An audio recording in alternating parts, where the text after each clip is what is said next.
สบายดีท่านผู้ชมวันนี้มาท่องเที่ยวตลาดเมืองเรางามพี่น้องไปเบิ่งบรรยากาศในขณะนี้เนาะบรรยากาศตลาดเรางามพี่น้อง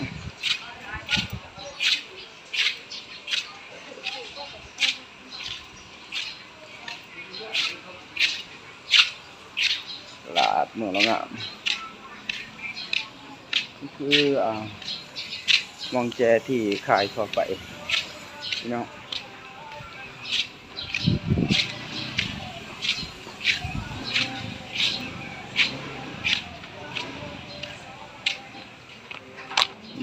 ห้อง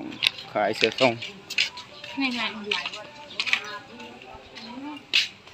เราไปเรื่อยๆพี่น้อง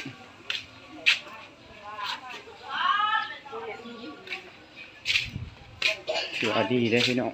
ตลาดเมืองเรางามถือว่าพัฒนาขึ้นหลายเติบกว่าเก่าตลาดเมืองเรางามเกือบที่ซ้ำกับตลาดสารวัตร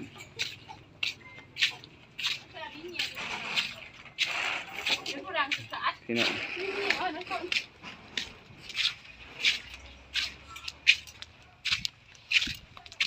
ถือว่าเป็นขายหลายอย่าง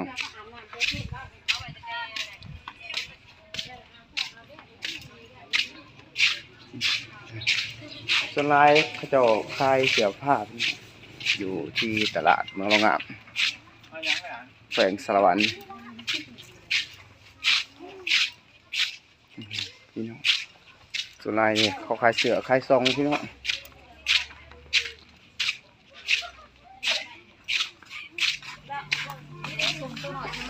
ส่งยกเบอร์ 1เลย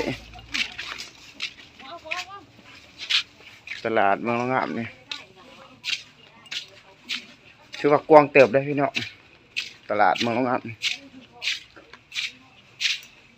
กว้างพอสมควรเกือบสิซ้ำกับตลาดสารวัตร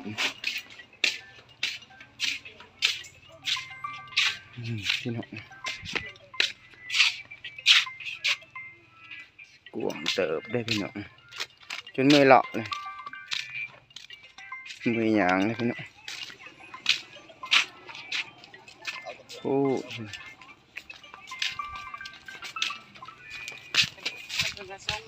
มันสิยังบ่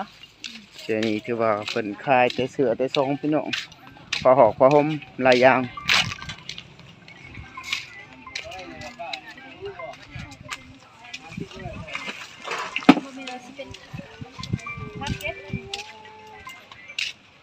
ไปซื้อยังอีกซื้อยังฮะเลาะเบิ่งผู้สาวอัดคลิปเบิ่งผู้สาวนี่แหละไว้เบิ่งเยือน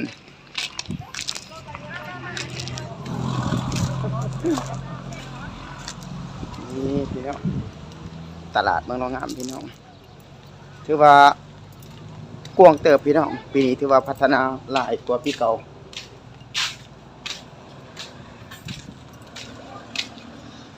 กว้างเติบพี่น้องตลาดเมืองเรางามบนแจนี้เป็นบอลแจที่กระพายเสือทรงเด้อพี่น้องเด้อเสือทรงอุปกรณ์หลายอย่าง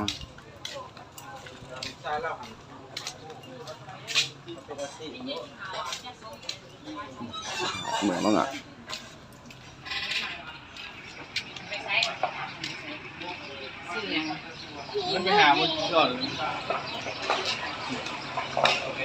พี่น้องหารคล้ายคำนี่ลาย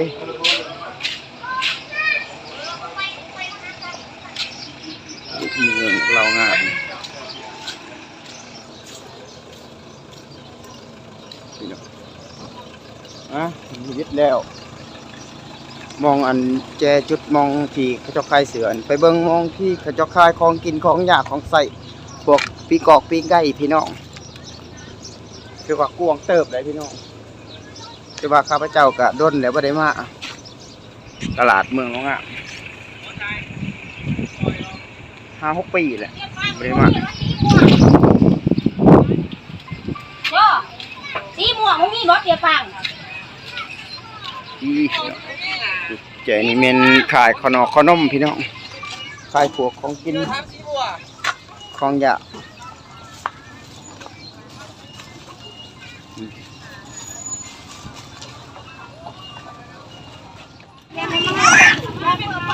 นี่พี่น้อง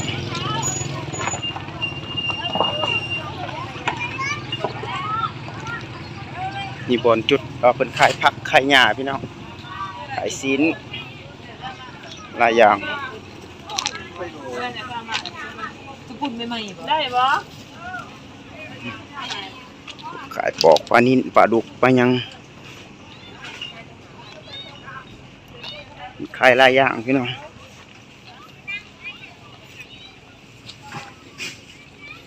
มันมีเป็นแถวเลยพี่น้อง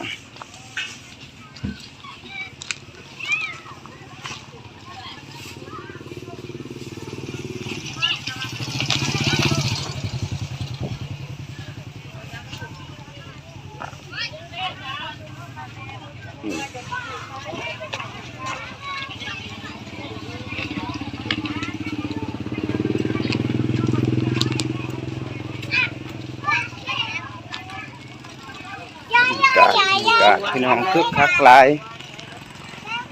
น้องฮะขายหลายอย่าง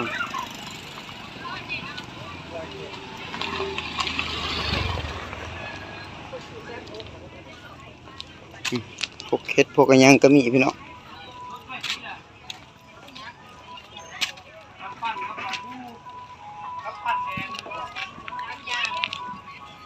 ไก่เนาะโตอะไรเป็ดเป็ดบ่แสนปลายนี่ไม่สองแสนปลายนี่ตัวใหญ่ยังไงเนาะตัวนี้ตัวไหนตัวใหญ่ตัวนี้บ่แมนตัวนี้ตัวปูนแสนเก่าตัวแมนแสนเจ็ดแสนห้าแสนหก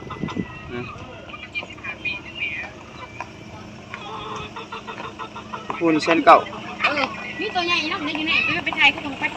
ใหญ่นี่จะเข้ามาตัวใหญ่หน่อยนี่จะว่าเหนื่อยก็อีกมันได้ก็เดี๋ยวตัวใหญ่ก่อนมันจังแซ่บเนาะมันแต่งสีไหนเนาะว่าสิจับบอกมันจับ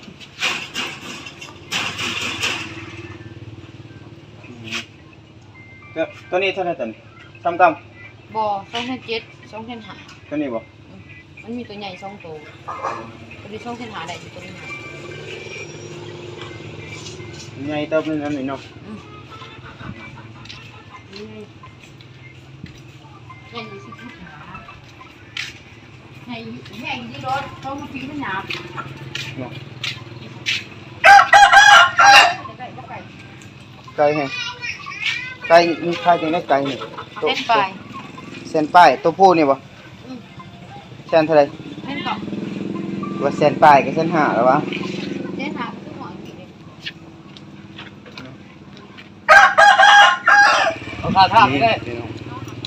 เนาะจนเมื่อยพี่น้องยังบ่ทันสุดเถื่อตลาดขายของกินของจากผลไม้พี่น้อง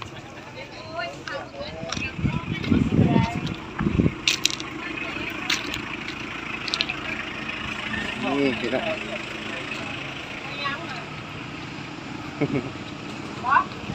แต่ยังถ่ายคลิปรีวิวเมืองเราอ่ะจะเตือนพี่น้องด้วย